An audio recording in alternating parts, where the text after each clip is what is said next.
जय श्री राम, जय बालाजी महाराज की। आपका हमारे YouTube चैनल हनुमंत कृपा 0005 में स्वागत है। साथियों, सेशन में आगे बढ़ने से पहले मैं आपसे निवेदन करना चाहूँगा, अगर आप हमारे चैनल पर नए हैं तो चैनल को अभी सब्सक्राइब कर लें, बेल आइकन को प्रेस कर लें, जिससे हमारे वीडियो का नोटिफिकेशन सबसे पहले आपको प्राप्त हो। तो चलिए साथियों, आज के सत्संग अमृत में आज का हम सत्संग आपको श्रवण कराने जा रहे हैं। सत्संग का हमारा जो मुख्य बिंदु है शरीर की क्षण भंगुरता। तो साथियों, श्री हरि के चरणों का ध्यान करते हुए आज का सत्संग आप श्रवण कीजिए। अब हम प्रारंभ करते हैं। जय श्री राम।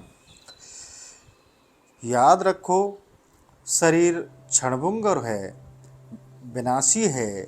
जो जन्मा है वह मरेगा, वह मरेगा ही। जो बना है वह नष्ट होगा ही। वह यदि भगवान की सेवा में लगकर मरता है तो उसकी मृत्यु सफल होती है, पर वही यदि केवल भोगों का भोग कर मरता है तो उसका जीवन असफल है। जो मनुष्य अपने जीवन में भगवत सेवा में लगाता है उसका जीवन सार्थक हो जाता है। तो साथियों, शरीर हमारा क्षणभंगुर है, विनाशी है, इसका विनाश निश्चित है, और जो जन्मा है वह मरेगा ही, यह भी निश्चित है, और नष्ट होगा ही। वह यदि भगवत सेवा में लगाकर उस जीवन को आप सफल भी बना सकते हैं। अगर आप उसे भगवत सेवा में न लगाकर भोग वासना में उसे लगाए रखते हैं तो आपको भगवत सेवा, भगवत सानिध्य प्राप्त नहीं होगा। इसलिए आप अपने इस जीवन को भगवत सेवा में लगाइए, जिससे आपका जीवन सार्थक हो जाए। याद रखो, जिसका शरीर परोपकार में, गरीबों के दुख दूर करने में, आर्तों की आरती हरण करने में, पर सेवा में, त्यागपूर्ण कर्तव्य पालन में, माता पिता आदि गुरुजनों की सेवा में, धर्म रक्षा में, साधु संरक्षण में, देश की सुरक्षा तथा पालन में, विश्व मानव एवं प्राणी मात्र की सेवा में, धर्म युद्ध में, त्याग, क्षमा, दया, विनय, अहिंसा, प्रेम आदि सद्भावों के सेवन में, देव आराधना में, भगवान के भजन ध्यान में और भगवान की मंगलमयी भक्ति में लगकर चरम गति को प्राप्त होता है। उसको शुभ गति की और निष्काम भाव से करने पर भगवत प्राप्ति रूप परम गति की प्राप्ति होती है। जिन मनुष्यों का जीवन इस प्रकार भगवत सेवा में उत्सर्ग है, वे ही मनुष्य वास्तव में सच्चे अर्थ में मनुष्य हैं। वे ही देव मानव हैं और वे ही अपने आदर्श जीवन में जगत का वास्तविक उपकार करते हैं। याद रखो, जिसका शरीर दूसरों के अहित में, गरीबों को सताने में, लोगों के दुख बढ़ाने में, स्वार्थवश पर स्वहरण में, भोगपूर्ण इंद्रिय सेवन में, गुरुजनों के अपमान में, धर्म के नाश में, साधु की पीड़ा में, देश की बुराई में, आरक्षा में, विश्व मानव एवं जीवों के अपकार में, अधमपूर्ण स्वार्थ भरे युद्ध में, काम, क्रोध, लोभ, मद, क्रूरता, हिंसा, द्रोह, बैर आदि असद्भावों के बस होकर असाधारण चरण में असुर भाव उत्पन्न मानव और आसुरी भोगों की आराधना में, विषय चिंतन, विषय सेवन में, विषय भोगों की अमंगलमयी परिणाम दुखीमयी भक्ति में लगकर मृत्यु को प्राप्त होता है।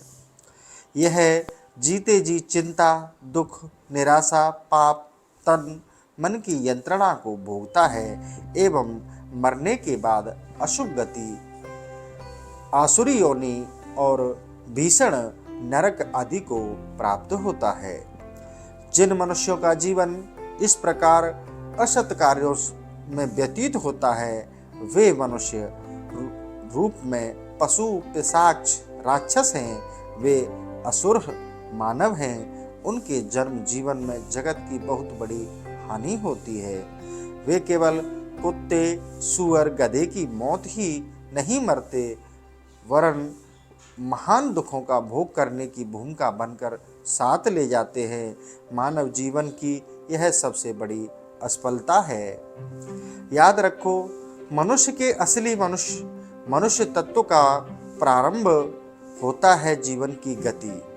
भगवान की ओर जाने पर भगवत सेवा के लिए त्याग, तपपूर्ण धर्म का आचरण करने पर धर्म वही है जिससे अपना तथा दूसरों का परिणाम में परम कल्याण हो। इस प्रकार धर्म का आचरण करने के लिए ही मनुष्य शरीर प्राप्त हुआ है। याद रखो, मनुष्य को कर्म करने का अधिकार प्राप्त है। मनुष्य केवल भोग योनि का नहीं, कर्म योनि है। वह अपने कर्मों के द्वारा अपना भविष्य अत्यंत दुख में बना सकता है, सुख में बना सकता है, और सत साधन में प्रवृत्त हो तो भगवान को आत्मा भी को प्राप्त कर सकता है और जीवन का परम लक्ष्य भगवत प्राप्ति ही है। याद रखो, इस सिद्धांत को समझकर जो मनुष्य कर्म अधिकार का सदुपयोग करता है वही बुद्धिमान है। अतएव तुम पापों का, दुष्कर्मों का सर्वथा त्याग करो, पुण्यों का, सत्कर्मों का सेवन करो, वह सत्कर्मों का आचरण भी करो। भगवत पूजा, भगवत सेवा, भगवत प्राप्ति के पवित्र भाव से ऐसा करने पर तुम्हारा जीवन सर्वदा सफल हो जाएगा। याद रखो, तुम्हारे पास तन, धन, विद्या, बुद्धि, शक्ति, बल, पद, ऐश्वर्य आदि जो कुछ है सब भगवान का है। सब उन्हीं से मिला है और सब उन्हीं की सेवा के लिए है। उनकी सेवा में लगने पर ही सबकी सार्थकता होती है एवं तुम्हारे जीवन में इसी में सफलता है। आपके जीवन की इसी कार्य में सफलता है।